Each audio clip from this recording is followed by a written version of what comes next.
everyone, my name is Jenna, but you guys can call me Jen, and welcome back to my channel. Welcome to draft 4 of A Second Story. Welcome to a writing vlog that I am so amped for. Maybe an editing vlog, writing, something. I don't know what this vlog is gonna be, but I got my edits back from my editor today. I've already looked at them. I do have to preface this with, I am an editor. I want to be a fiction editor. I'm currently an editor in a article magazine sphere instead of a fiction or publishing sphere, book publishing sphere. Eventually, hopefully I'm over here, but I'm currently over here. But I know what makes a good story. I know what makes a good sentence. So when I was going into my editing thing, when I was going to find an editor, I wanted to find someone who was going to be basically just a second set of eyes for something that I know I could edit and make really, really good anyways. And honestly, this experience has both made me, because I am an editor, I do want to work with editors in the future, but also because I'm an editor, I know very well that I could do this without an editor in the future, which is such a weird place to be. So here's the thing. I got my edits back today and I was reading through the comments. I've done 3 drafts for A Second Story, which is not that many drafts. Usually I need 6, 7 to make a story very good in my experience. I got those edits back and I've been scrolling through some of the Word document and there are so few edits, line edit wise, which is both almost heartening because I know I write a damn good sentence, but also a little bit as I just was sitting here and going back through chapter 1 to implement some of the edits that she caught, I was editing my work even more and making it more readable than she did. So it was kind of an interesting dichotomy for a moment there where I'm like, well, this was a good experience to obviously pay someone to be a second set of eyes. It's a lot of work to go through a manuscript, and I don't regret that at all, but it's also an interesting fact that I can still edit my work better than other people can. So it's an interesting thought that I'm going to be taking with me into book 2 for Aramount, Project Luck, as I've been calling it on here. It's an interesting realization because I know having second sets of eyes on things is so instrumental in making a good story, both in the story elements of a book and actually in the final moments of a book to make sure that nothing is stupid in your sentences, right? Yeah. That's just a beginning of me and my brain thinking things through. That'll be something that future Jenna deals with, but that's besides the point. This writing vlog, we're going to be doing draft 4. I'm thinking this is probably going to be a month-long vlog throughout the month of March. Is going to be documenting the times of me going through this and editing everything up and making it better. I actually don't know how many passes I want to do before I call it done on this book. I really don't. But what I do know that I want to do is 1, I want to go through the edits that my editor just gave me and implement them through the draft. And then I want to, at some point, read chapters out loud to myself, because that is how I usually find things that don't flow very well, is because if they don't flow naturally over say if an audiobook narrator was to pick this up and read this with their actual expertise in reading books for a living out loud, then there's something wrong with that sentence, right? So that's kind of my plan right now. The editor also did mention something that I'm going to have to think about for a bit. And I knew it was going to be an issue, and it's probably going to remain an issue because I've structured this book in a slightly different way. Not a different act structure or anything, but part 1 of A Second Story is a completely different tone from the rest of the book. And I knew that going in when I was writing draft 1. I wanted part 1, what has become part 1 of A Second Story, to be a prologue originally, but there's too much story there, so I made it a full part in the book. But the main book is part 2 to part 5 and the epilogue. So, and she's the tone completely changes, but then it kind of gets a little aimless in the next part. So I gotta, when I'm reading through this time, I gotta as I'm reading through, I gotta think about how I need to make it less aimless, because I don't want that to be, and it's not aimless. There is an aim. There's a plot, there's an aim. Hi, I know how to write a book. But because it's been mentioned now by every beta reader and in previous drafts and now the editor as well, then I know I haven't quite fixed the issue of giving the story just enough stakes to keep it interesting, So game plan, read through the edits on my computer and see kind of where that leads me, read through the edits, implement them into my draft, and as I do that, also do my own edit on the draft because I am an editor. I constantly make sentences better. And then once that is done, maybe I will have a better idea of how to implement that, like how to fix the slight issue that's still there. If not, I will probably need to brainstorm. I think I'll be able to do it on my own. This is why I like having other people on my team, on my side when I write books. That's such a good piece of advice, is that like once you yourself have written a story and done 1 or 2 passes, like to fix the story yourself and then to make it a little bit more readable, have somebody else read it and tell you their thoughts. Maybe 2 people or 3 people, not many more than that, because you'll have too many cooks in the kitchen then and too many opinions. But you want like solid people to give you really good advice on stuff and their opinion on the story because you're too close to the story, right? I'm just rambling now. But like, I like having people in my corner, and I think that's more valuable when it comes to creating a story than doing it all on your own. You know, there was a point to what I was saying, and I do not remember where I started, but it's okay because we're here for a writing vlog. Y'all know my vlogs are rambly as hell. We're getting into draft 4 of A Second Story, and then however many edits after that. I think after this draft, it's just constant edits. It's not going to be like a fresh new draft. So it's just going to be me going back through, however many more times to make sure it reads okay, to make sure there's no spots that lag or jump or whatever, and that there's continuity and everything. Anyways, this is such a long and rambly introduction, but I have a lot on my mind, and I'm so excited that we're finally in March. We're in editing month for me. We're gonna make A Second Story the best it can be, and I'm so excited about it. Okay, so this is chapter 1 of A Second Story. This is the document that I sent to my editor and that she sent back with track changes in. As you can kind of see, there's one little track change in here. She added an L. But this is the draft that I've gone in and already gone through most of chapter 1. This is kind of the setup I have right now. I think it would be better if I attached my computer to my second monitor that I have over there. But because I'm sitting on my couch, it's more comfy to do the split screen. So this is kind of the setup I have. An interesting kind of a setup. But when I'm actually editing in Scrivener, let me pull this open. I'll show you what I do. So if I'm editing from, let's say, draft 3 into draft 4, there's this little button here in the corner that is the toggle split. So you can click this and it makes it into 2 separate screens. So then I can have, let's say I want draft 3 on this side. Over here, I just make sure that it's highlighted purple or whatever color it ends up being. And then I go over here, hit draft 4, and then I have draft 3 on the one side and draft 4 on the other side, so I can kind of go back and forth.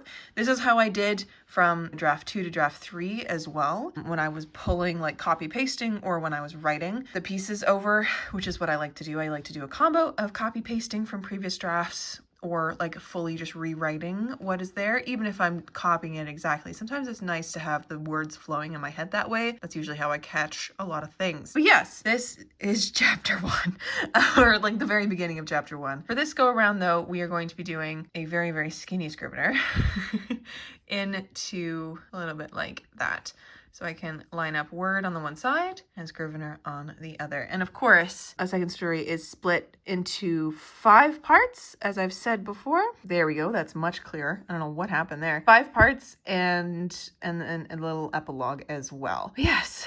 Oh, and also whenever I'm going through my drafts, you'll notice these are all tagged draft 3 D3. These are all tagged D2. And these are open because I didn't do draft 1 in parts. I did draft 2 in parts. And then draft 3, as you can see, there's many more chapters because a lot of the stuff here was very, very, very, very filled with words that I had to split up. But this is kind of what my Scrivener setup looks like. I realize that no one asked for that. I love seeing Scrivener setups in other people's vlogs, so I wanted to share that. And in Scrivener, I will say, the only like manuscript format that clocks the actual word count is this first one here. Because of that, every time I do anything in either of these drafts, I have to look at the word count at the bottom of the screen. So this one's 60,000, and then draft 3 is 65,000, right? So draft 1, 58, draft 2, 60, etc., etc. So I've kept adding little things in each draft. I actually did something different in Project Luck, which I have over here, Project Luck, where I've taken, because I know draft 1 does that, like that's the one that is counting the words up here. So I took the previous draft, or I duplicated it, And then I moved all the previous draft into this folder, which is called Zero Draft. And that's what I've been working on to actually make, this is actually draft 1.5, not 1.5, because it's not fully a second draft. Anyways, I'm rambling. But yes, this is what I'm gonna be working with, and we're gonna be running through all of the edits that are in here. This is the layout. This is what I'm gonna be doing. Hello, my lovely friends. It is now a few days later. It is officially March 5th, and I wanted to pop in with a little bit of an update as to my editing stuff. So I am now in part 2 of A Second Story. I'm on chapter 12 of A Second Story, which is exciting. I always have to count every time because I haven't got them numbered in the draft, so that's always fun. When I was doing part 1, I did most of it on my stream yesterday, which is my usual Saturday streams. I went through and got through almost all of it, and then I had a moment of like panic over some capitalization of like king, queen, and duke, and like the royal titles and like how the capitalization works. And then I went back through and had to make sure that everything matched. So I ended up actually like reading through part 1 and then also skimming through part 1. So like the readability of it feels good, which is nice. And now that I'm in part 2, like I'm sinking right into it. Tonight, I have worked on like 4 chapters tonight, and I understand like I'm going a lot faster than a lot of people do when they're working like on editing each chapter. And that's simply because I'm like going through and reading through and implementing my editor's edits into it, and also doing an edit myself as I go. Not like a super in-depth edit, it's just a like readability edit kind of a thing, because I do that. I like to do the faster readability edits because then I get an idea of the whole story at once, you know? It helps with me as well for like the flow of sentences. I don't know if I mentioned this before, but every once in a while I'll come across a part or a sentence or a section where like my brain doesn't want to fix it yet. Like it'll try and it'll just be like, I don't know, there's still something off about it. So I'll highlight it and I will come back to that when I go through this again. I think that's going to be my way of doing things. I like to just kind of churn through my edits. I'm like this at work too, I've noticed. I will read articles out loud so that I like can catch things that way, which I do plan on doing for this as well. I do plan on reading it out loud. Readability is the best way to like get the flow through. Like if I was going to do an audiobook, if I was like voicing an audiobook myself, I would want to make sure that it was readable, like nothing tripped me up sentence wise. So yeah, things are going great. I don't even know how to really log my progress in this because word count wise kind of just fluctuates and like stays around the same 100 or whatever words. We're sticking around the 65K mark, which is nice. I would rather it not fluctuate in thousands of marks because I've already given my cover artist, my friend Tessa, I've given her the dimensions for the spine. So I need to make sure that things don't fluctuate too much so that it like fluctuates the spine dimensions. It would be like by millimeters because it is going to be a pretty tiny book. I like calculated all of the pages the other day and I think it's going to be like 240 pages or something like that. I'm not entirely sure. I do have to figure out like what font I want to use, which is something that I'm a little worried about because I'm always worried about it because like to me font is really important. The readability on it on the eyes is really important, but like what's readable to me might not be readable to someone else. So I want to pick something that's like pretty general or like pretty like often used in books, especially self-published books. But every time I go look at the friggin' copyright page on self-published books, there's no like text information in there. Like sometimes if you go into that publishing page in a actual published, like traditionally published book, they'll have the information about like the typesetting. I don't know if Oathbringer does. Let me see. It doesn't look like it is. But that might be because there's a lot of different kinds of fonts in Oathbringer. But this is a serif font, a simple serif font. So I love to see it anyways. I don't mean to ramble about fonts to y'all. These are the things you gotta, you know, think about when you're making your own books and stuff. I'm excited to get into the formatting aspect of this because I really want to like play around with that and really make sure that things are like, you know, readable in there. And I also think in the formatting phase, I'm probably going to do a pass of edits in that phase too, because whenever you take a book or like a draft or whatever you're writing out of its normal situational writing space, like I have mine in Scrivener, or you might have it in Word, or you might have it in Google Docs, wherever you've been writing it. Whenever you take it out of that context and put it in a different context. Like if you print it, or if you move it into a PDF on your phone, or even like putting it from a Word doc to a PDF and scrolling through there, you will find things in like a different space. You need to like change things up. So the fact that in my head, when I move into the formatting phase, when I'm in that program, I will be also noticing things, because I want also like, I don't want like a little straggler on a page. Like if there's a couple words on a page, I will edit it down so that they will back up onto the previous page and make things flow smoother. Just because like as an editor for magazines, I know that like having widows or orphans like that are not nice to look at and makes things look a little unclean. So, you know, little things like that. So I'm excited to get into that phase as well, because as an editor, I'm aware of that phase when I'm editing magazines. Like that's when you put things into layout, which makes it seem so much more real. So yes, and my plan for right now, because I just don't want to hork out $300 for Vellum right now, I really don't, is to do a month subscription of InDesign.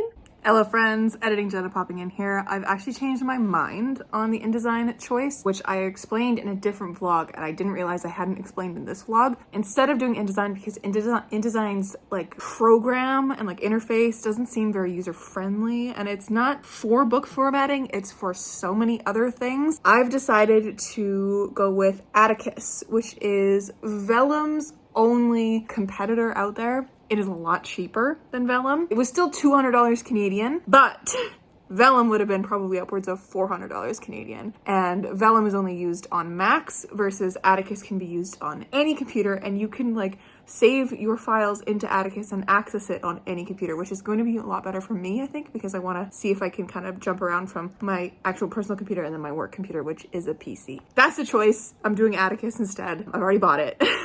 It's already gonna be a thing. So instead of doing a monthly thing with InDesign, I just have it now. It's just mine. $200 up front, but now it's mine forever. So anyways, I'm really rambling now, but this is what goes on in my mind. So maybe it's interesting to you. I don't know. I'm gonna get back to this and I will chat with you when I have more stuff to update you on. But so far, things are going great. Hello, my lovely friends. It's been a hot second since I've talked to you guys. It is officially March 11th today, and I'm currently sitting in chapter 8 of part 2 of A Second Story right now. I haven't worked on this most of this week because this week I ended up getting hit with the inspiration for book 3, which was both wonderful and highly inconvenient because I don't have space in my schedule to write that right now. I need to finish editing this and then draft the rest of book 2 and work on that one, get that one ready to publish. So I don't have time to work on book 3 at the moment, but I will hopefully in a couple of months. So yeah, this week was just consumed with me obsessing over the story and getting scene ideas and building the characters and building the Pinterest board and like the playlist on Spotify and all that wonderful stuff that I love about building a story. So that's exciting. I've got book 3 locked and loaded in my brain. Of course, I do have to like actually let it sit and simmer and like think of an actual storyline and stuff like that. But the idea is there. It's started, which is exciting. But for A Second Story, things are still kicking. The Word document that I have open says I'm on page 104. Yeah, I'm gonna keep trucking away at this. I'm gonna hopefully finish up part 2 today and maybe into part 3. We'll see. But yeah, I'm liking it. There's a couple things that I'm trying to implement that my editor mentioned in her like email back to me or her message back to me on Fiverr. Something to think about to like ground this book with like a point once we get past part 1. So I'm trying to give it a little bit more of a point because obviously I don't want people to be like, what's the point of this? It needs to have a point. So I'm adding a little bit more stakes, which makes a lot more sense. And there are a few things that have come out of me being inspired by Airmount book 3 that I then want to implement into this book so that they like all tie together in a fun way. So I just realized how awful I look today. I was wearing makeup yesterday and I guess I didn't take it off properly. I look awful today. Wow. Ignore that. But yeah, so every once in a while I'm trying to like weave in these little things so that when they come up in later books, like they all tie together in a nice way, besides just being from the same world. I have to set up a couple people and I also have to add someone into this book because I totally forgot that towns have like lords and stuff.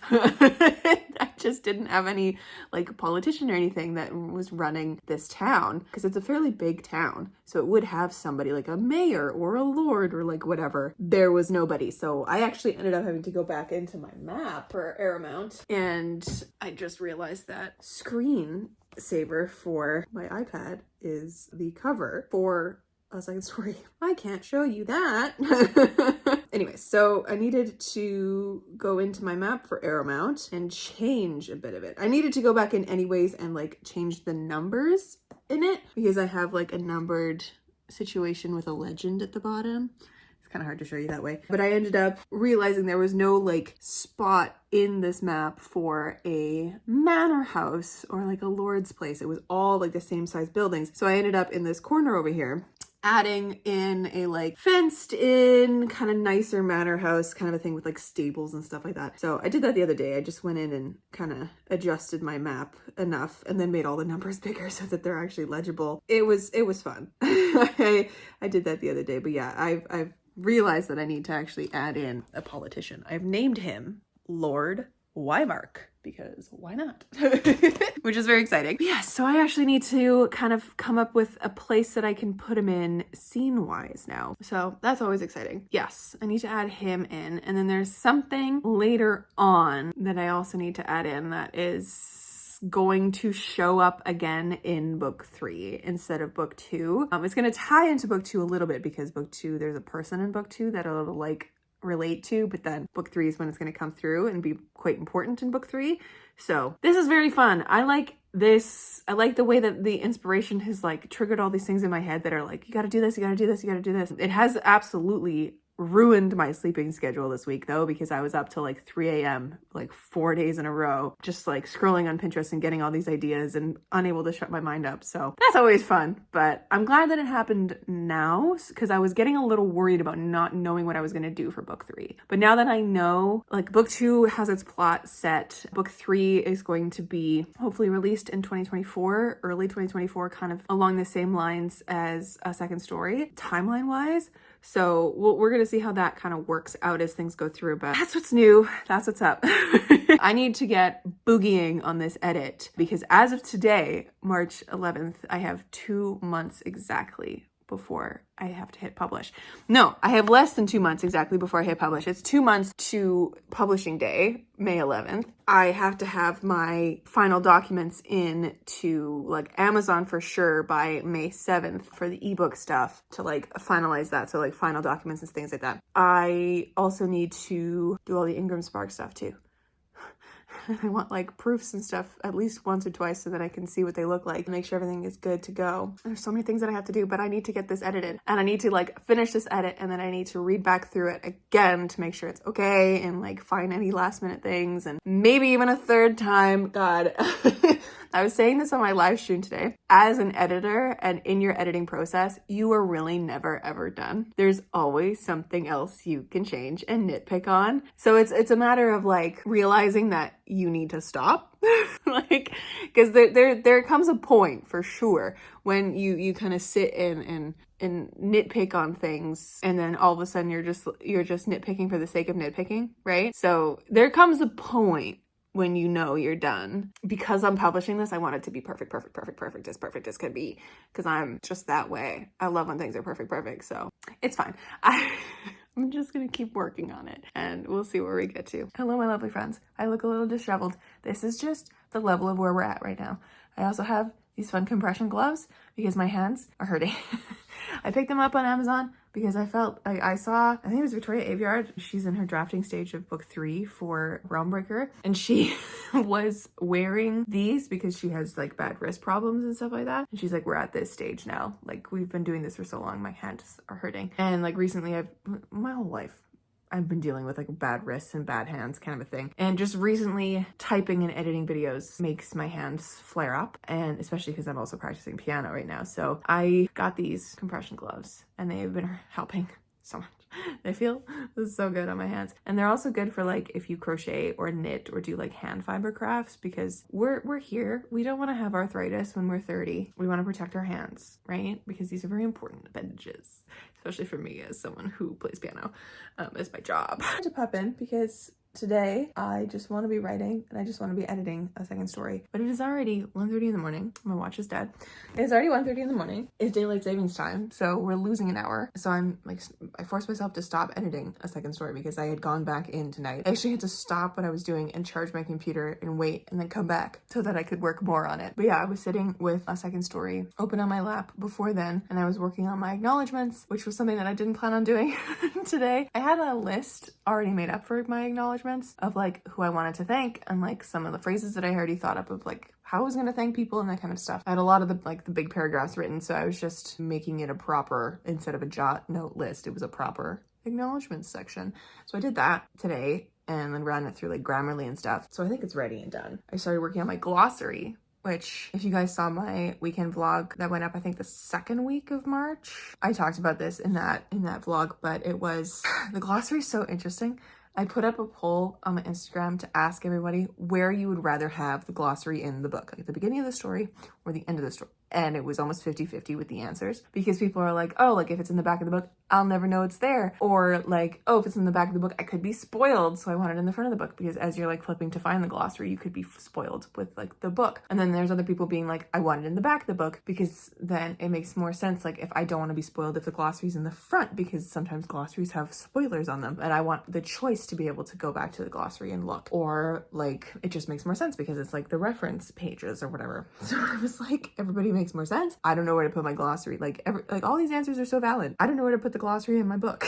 So I asked my friends, and one of my friends came back and he was like, it depends on the kind of glossary. Like if it's just a glossary that has like additional information that'll help you read the text, then put it at the front. But if it's actually like definitions and, you know, spoilery stuff and like all this kind of like terms and stuff like that, like the Dune one, like the normal glossaries we find in fantasy books, put it at the back. I told him what mine was and he's like, yeah, put it at the back. It makes it easier. And I have a table of contents anyways, so it's going to be listed on there as there is a glossary in this book. So hopefully people will know there's a glossary in my book, and it's for people who, one, want to know how to pronounce stuff, because there's going to be also a character list with the pronunciations of names. I've tried to be a good fantasy author and not pick names that are unpronounceable, so hopefully that's a good thing. But Arlius has a fun name to say, because if you see it spelled out, a lot of people call him Aurelius, and it's not, it's Arlius, but that's my pronunciation as the author. But yeah, there's going to be that.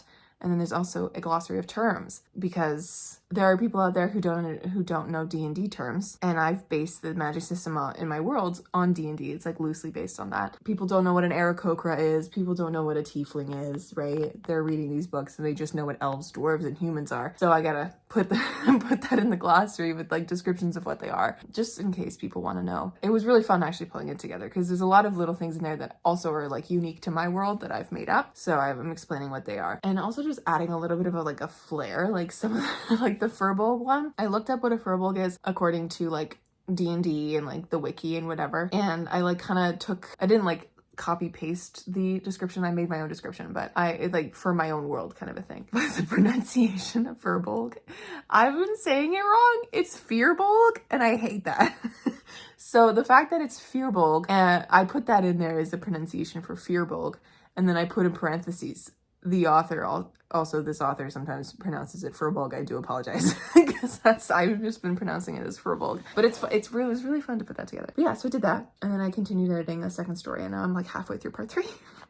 I just want to keep going, but it's late, and I do want to keep going tomorrow as well and have like a day that isn't just half a day that my Sundays usually are. So it's been a good day. This is slowly the devolvement of editing me. That's the update.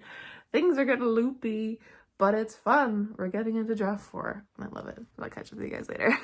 Hello, my lovely friends. It is officially, I don't even know what day it is anymore, March something.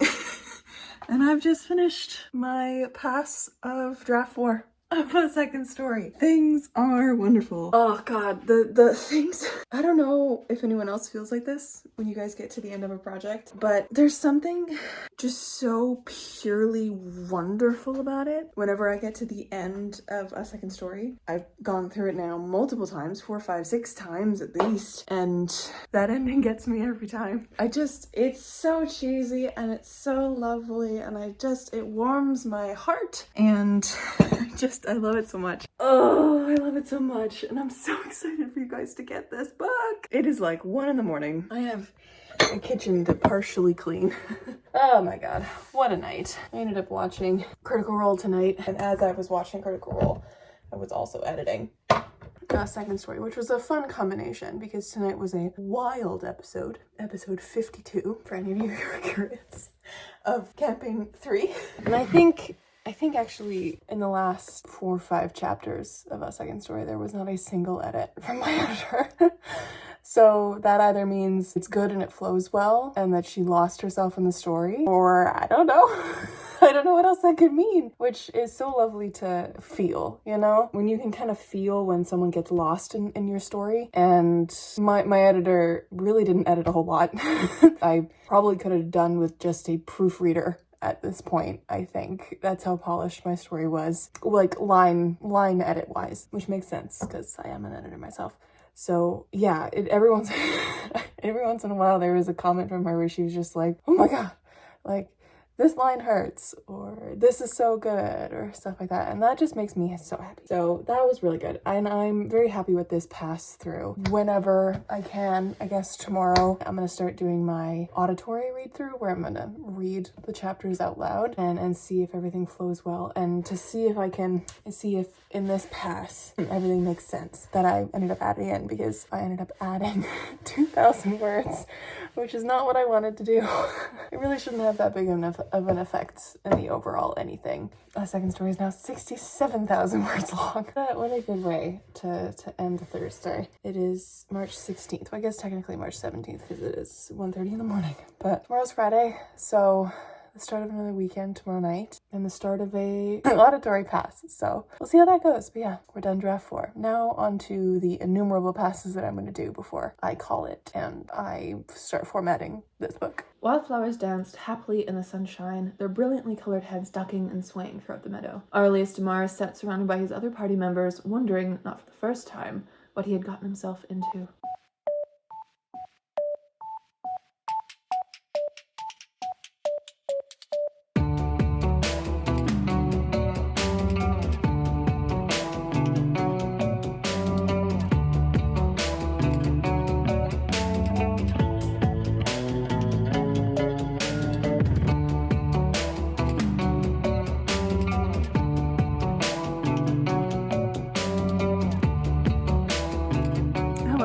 It is now a couple days later since I last talked to you, and I am about halfway through part 2 of A Second Story, through my auditory read-through, if you will.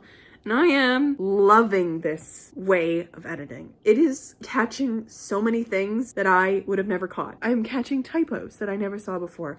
I'm catching weird phrases of phrasings that I never saw before. I'm even editing down enough, which is making me happy because, as you guys know, I added about 2,000 words since the last draft to this one, and I would rather not do that. Highly recommend doing this. I'm also doing it in an accent, which is very fun, and I think it's helping as well. It's like when you take your book and you put it into a PDF form, or like you take your book and you like lay it out into an actual novel form and read it that way, like taking your Word document or your Scrivener document and putting it in a different place, reading it on your phone, printing it out, whatever.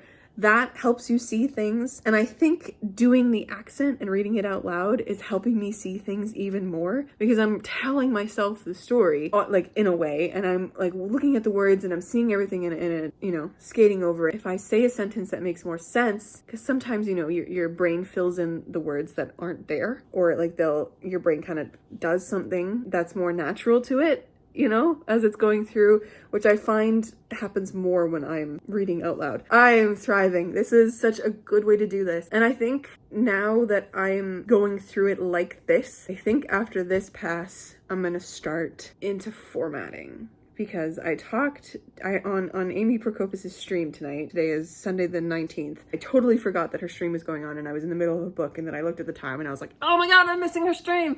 So I hopped over really quickly, and in the last like 20 minutes of the stream, I ended up talking to her about when she prints her proofs from like Amazon. I assume it's Amazon. It might also be from Ingram Spark. Like the proofs that she gets of her book, and she prints them essentially right away as soon as she has a cover and she's formatted the book. She uploads it and immediately prints it into Ingram, so it's like almost a month before publication. So I want to do that. Once I have my cover, of course, I will be printing it in a proof to like make sure everything is good. But the idea of holding my book in my hands is unreal. You know all those like unboxing videos that authors put up of their like when they get their author proofs or final copies or whatever? That's gonna be me! And it's so cool. It's such a cool idea. I'm so excited. As for cover, I'm not actually sure when I'm gonna get my cover. I've been talking with my cover artist recently, like for a couple of changes of like updates that she's been sending me. And I know that she said that Monday was her touch-up day.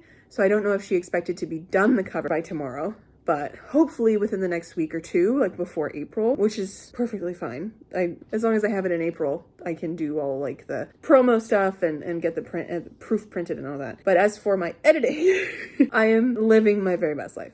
Truly. It's amazing. But it's so nice to be able to read your work out loud, to hear and to feel the rhythm of the sentences. I think that's what it is. The rhythm of the sentences, if it feels like it needs to be slightly longer or if something can be cut short or, you notice more things when you're reading it in a slightly different format as to when you're normally reading it, with just your eyeballs. Because when you're just reading with your eyeballs, sometimes you can just skate through stuff and not really pay attention. But when you're actually reading it out loud, and like if you go change something, I always start back up and read the sentence again to make sure it's good, and then I keep going. So it's a more active way of reading, I think, and it's wonderful. It's like annotating a book with my voice. Sure. That makes sense. But yeah, I just thought I'd pop in and let you know of that update. Am I going to do another pass after this one? I think so, because there have been a few words that I've come across that I've left a sticky note for myself for that I need to triple check that I'm doing right. And I think actually after this pass is done, I'm going to throw this into a Word document. I can do like the command search in that one.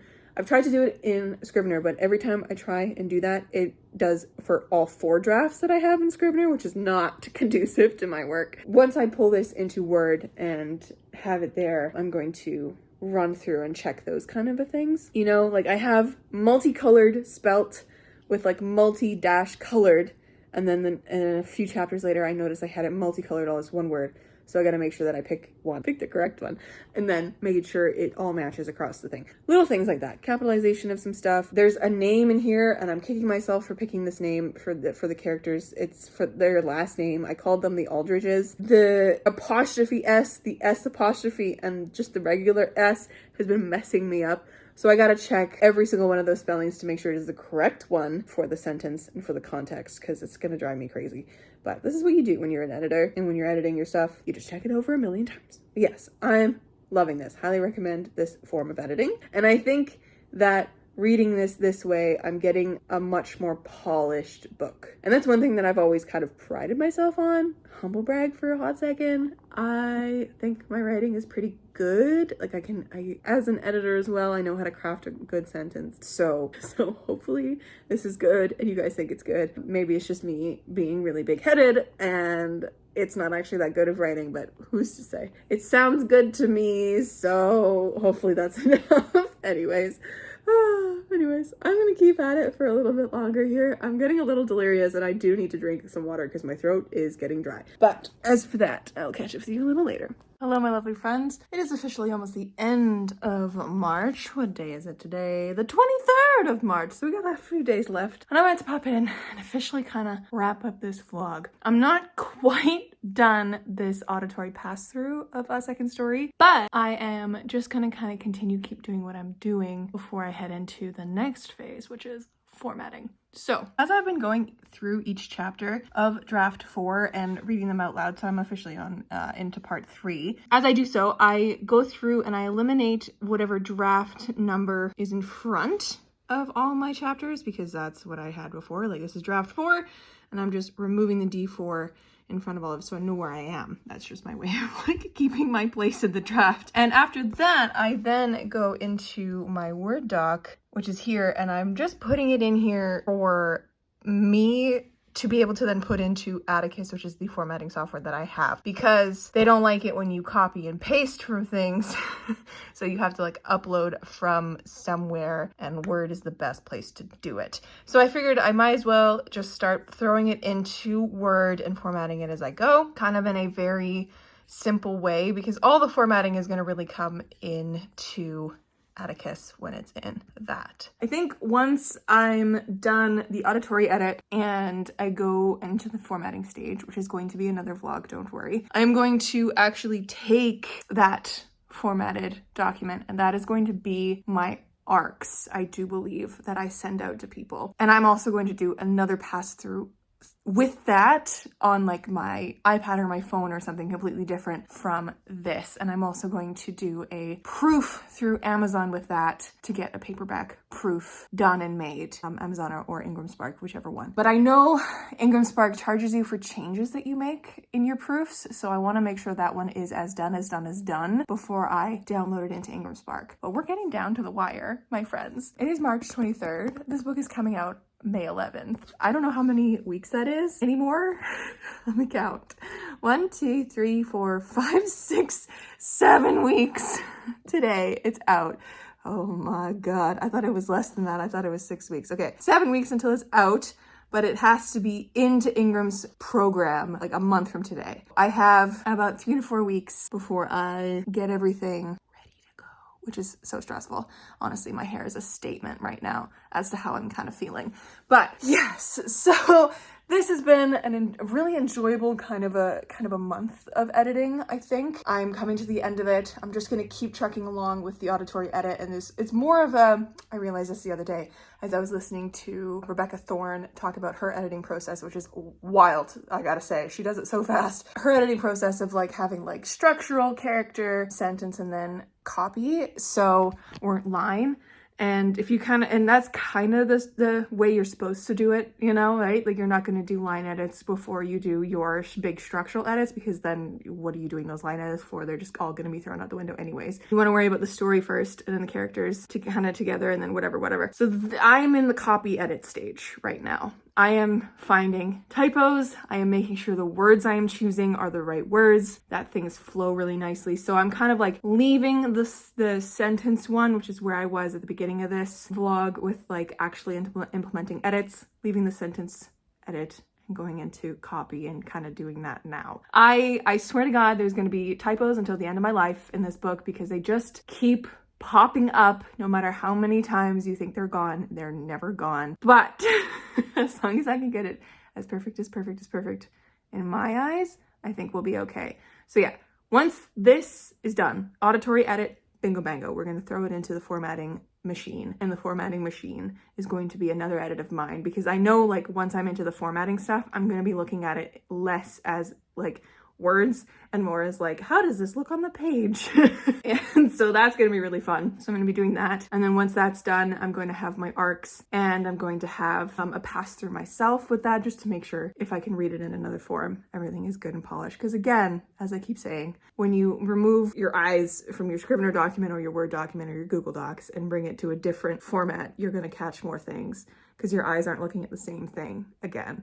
It's like if you change, like even if you just change the font, it's gonna be good. It's gonna be good enough to like rejig everything, right? So yeah, my second story is coming along. We're almost halfway through this auditory edit, which is very fun. We're into part 3 now. I think everything is going pretty well, and I'm gonna hopefully wrap this up in the next few days and then jump right into formatting, which is gonna be a whole new bag of worms. Bag of worms? That's not the expression. Can of worms. Because I'm so excited to do formatting, mainly because it's something that I've never done before, but I just want to make my book look like a book and look really pretty. Speaking of formatting, I did want to share with you my little internal plan that I've made for the book, because I wanted to do, I'm still tossing around the idea of doing chapter headers, which I might still end up doing because I really enjoyed this aspect of it. But I figured, I was like, okay, well, I know that if I don't do chapter headers, I definitely want part images, because there are 5 parts in this book. You guys know this. So what I did is on Procreate, I did little doodles that are going to be in each part. So that is the first part. That's the only one I'm going to show you, because there are 5 and they're all different. But yeah, the first part of the book is called Wildflowers. So I figured a bundle of wildflowers was probably apt to do so. Let me see if I can make it a little bigger and actually show you it. So yeah, that's the little Wildflower bundle. I'm weirdly proud of it. So we have this. This is going to be part image for part 1. And I have a whole bunch of others in my gallery. I have five in total that I have ready to go for the book. So I'm excited. I might do one more for like a front image on like the title page kind of a thing, and then I'm tossing around doing chapter headers myself, because I saw a video on YouTube about using Canva for chapter headers and stuff, and it's like, it's okay, but a lot of Canva's chapter like images just don't do it for me. So I figured, why not just draw the images myself? And there's one in here that I am so proud of. There's another one that I still kind of want to work on, but I do have time, so that's gonna be really fun. So those are gonna be in there. There's gonna be maps by me in there. It's gonna be great. But yes, my friends, that brings us to the end of this writing vlog. Thank you guys so much for hanging out with me as I got draft 4 underway, and we're kicking this book into high gear. I hope to catch you guys in another video very soon. Stay kind and keep on writing, and stay tuned for a cover reveal very